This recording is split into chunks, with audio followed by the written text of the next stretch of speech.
জৈব সার করা যায়, মাটি ধরে রাখা যায়, জৈব সার কম্পোস্ট বানানো যায়। সুন্দর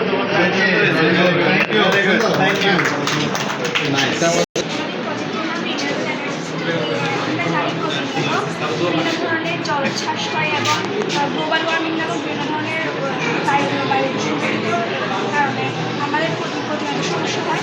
তো আমরা এই কারণে এটা চুজ করেছি যাতে আমরা এই সংক্রান্ত সমস্যা থেকে মুক্ত করতে পারি। আমরা এখানে বিভিন্ন ধরনের প্রতিষ্ঠান দেখাতে চেয়েছি, যেমন বাড়ি আর স্কুল, কনভার্টার যেখানে আমরা বায়ু শক্তি ব্যবহার করব এবং সৌরশক্তি ব্যবহার করে সোলার প্যানেলের মতো বিদ্যুৎ উৎপাদন করবো। এই বিদ্যুৎ উৎপাদনটা এখানে কনভার্টারে জমা থাকবে বিদ্যুৎটা, এবং নির্দিষ্ট সময় পর এখানে সাপ্লাই হবে যাতে, এবং এখানে গাড়িও চার্জিং হচ্ছে আমরা দেখতে পাচ্ছি। তারপর এখানে বিশেষ ধরনের আমরা এখানে লাইট চালাতে পারবো যাতে আমরা রাতে খেলাধুলা এবং গাড়ি চলাচলের সুবিধা পাবেন। এবং আমরা এখানে ইলেকট্রনিক গাড়ি ব্যবহার করেছি যাতে কার্বন ডাইঅক্সাইডের পরিমাণটা কমে আসে এবং আমাদের পরিবেশ দূষণটা কম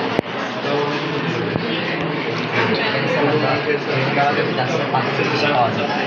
আর এখানে গাড়ি ব্যবহার করার কারণে, ইলেকট্রনিক গাড়ি ব্যবহার করার কারণে এখানে খুবই তেলের সংখ্যা বাংলাদেশে তার সাপ্লাই কম, তাই আমি ইলেকট্রনিক গাড়ি ব্যবহার করতে যাতে আমরা চলাচলে যাতে সুস্থতা পাই।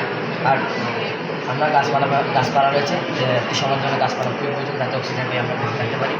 আর রয়েছে ক্লিনিক যাতে প্রাথমিক চিকিৎসা পাবো।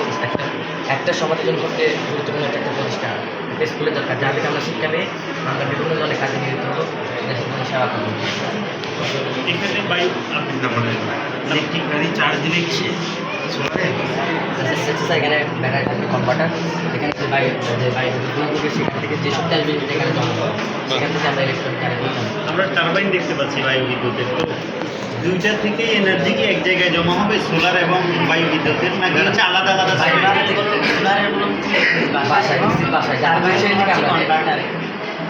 সোলার যাতে বাকি দিচ্ছে কারণ যাতে আমরা লোডশেডিং এড়াতে পারি, সোলার ব্যবহার করছি। ঠিক আছে, সুন্দর আয়োজন।